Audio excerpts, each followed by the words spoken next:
Video games have changed. No longer are they dominated by high-octane, quick-action formulas. Simulators. They promise to deliver the utmost realism, regardless of how mundane or boring the activity may seem. But do they really simulate? But in order to answer that question, we have to start somewhere different.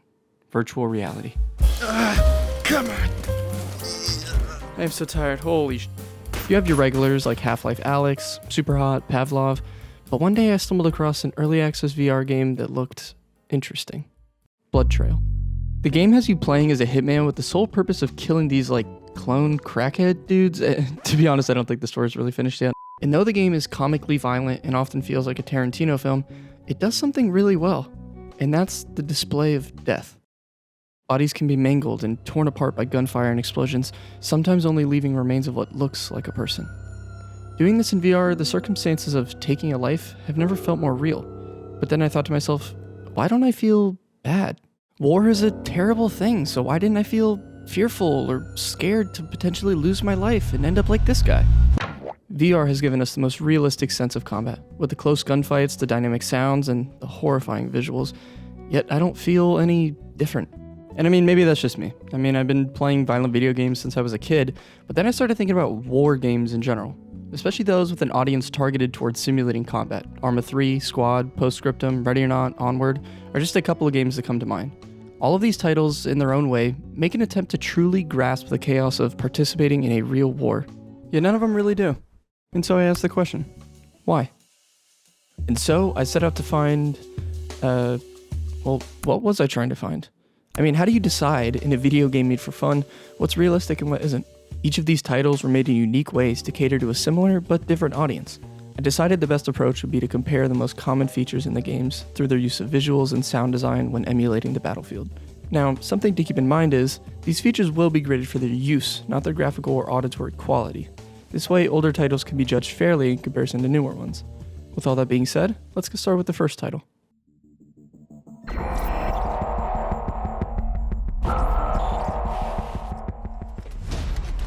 Arma III, released in 2013 by Bohemia Interactive, is the oldest game in the list and my personal favorite. With just under 800 hours of total playtime, I hope that I'm qualified enough to delve into what the game does well and what it needs some work on. Now, if you know anything about the Arma games, it's while they're great, the mods carry, to be honest. I actually had some difficulty deciding if the game should be compared to its base form or if mods should be allowed to participate. I eventually decided that mods would be okay to be involved because of several reasons. One, the mods I was using were created essentially to update older aspects of the game and were designed to make the game more realistic. These would be Blastcore, JSRS, Sound Mod, and CBA. Two, mod support is directly built into the Steam launcher, and several mods have even gotten direct support from Bohemia Interactive themselves. All this to say that the people behind Arma III are in full support of the modding community, and consider them fan-made additions to the game rather than changes. Arma III is amazing. For a title released almost a decade ago, the atmosphere created in this game is borderline perfect. Though the movement and animations are a bit of a relic even for a game from 2013, it makes up for that in weapons and weapon handling. Arma III has an in-engine bullet physics and ballistics system, which gives the rounds weight and of course realism. Rounds can be affected by wind, altitude, materials, and the angle in which they impact a target. The sight of tracer rounds bouncing off an opposing hill and flying endlessly into the sky is a spectacle of fire superiority.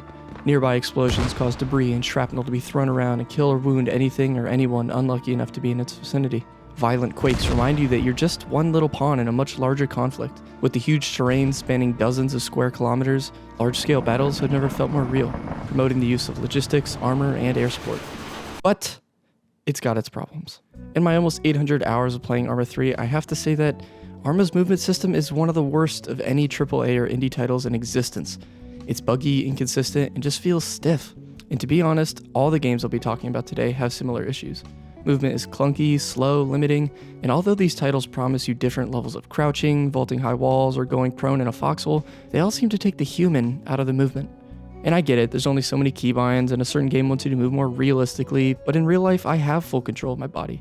I'm forced to make decisions about where exactly I want to stand or how fast I want to run, all decisions that can either save your life or get you killed. And I just don't feel that, especially in Arma. I mean, the cracking of bullets passing overhead and the distant sounds of mortars hitting a target are great, but the moments you have to spend trying to vault over a foot-high rock wall or start clipping and rubber banding through a door just really shroud the immersion. And yes, I know there are mods for this too, and though they help, the engine in which they support only allows for so much change. All that being said, Arma players have learned to move past these offenses because of how well the game does at everything else. I know that Arma 3 is and will continue to be one of the most popular combat simulators for years to come, and will be remembered not for its buggy movement or clunky mechanics, but for its surreal immersion and warfare simulation.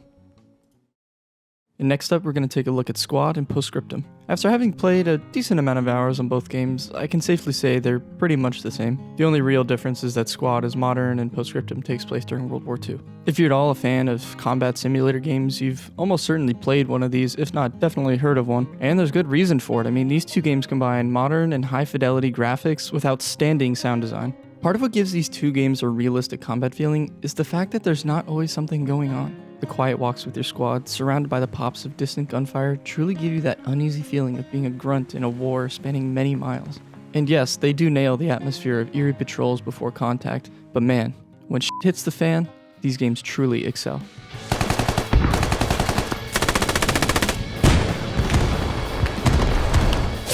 Holy shit! Nobody give up. Oh! These games are terrifying, and that's the exact feeling you want in combat sims. Like I mentioned earlier, the movement is stiff and oftentimes pretty unforgiving, but my god is the combat intense.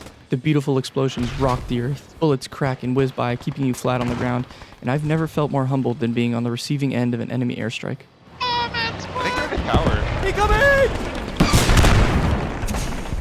The guns make you feel powerful, mighty, and can make you believe that if I fire enough ammo, that'll shut the enemy up. Almost like a modern day yelling match. So from all this, it really seems like these are the perfect examples of combat to video game simulation, right? Wrong. While I admit there is fear involved, and I do believe that's what these games are missing, it's not the right kind.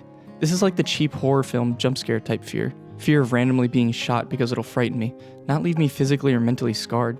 Fear of a grenade going off next to me and blowing my right eardrum out.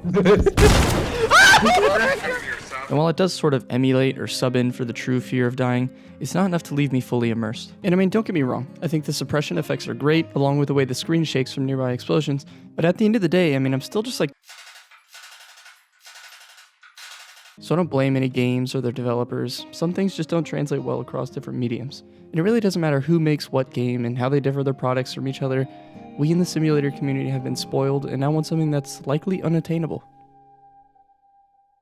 But actually, that's a good thing. War is terrible. It takes away the only true fundamental thing we get, life. It tears countries, homes, and people apart.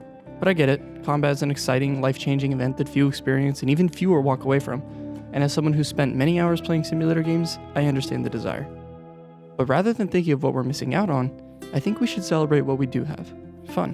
I mean, how many people get to say that fighting for their lives, watching their friends getting blown up was actually funny? Charging at the enemy knowing you don't have the slightest chance at survival, and joking later with the very people that shot you. To me, that's what these games are. We go in trying to be serious, replicating all the real-life events, yet come out having had some of the best fun of our lives. And so no, simulators don't do a perfect job at replicating real-life combat, but what we fail to give them credit for is just like in real wartime, they give us some of the funniest memories and some of the best of friends.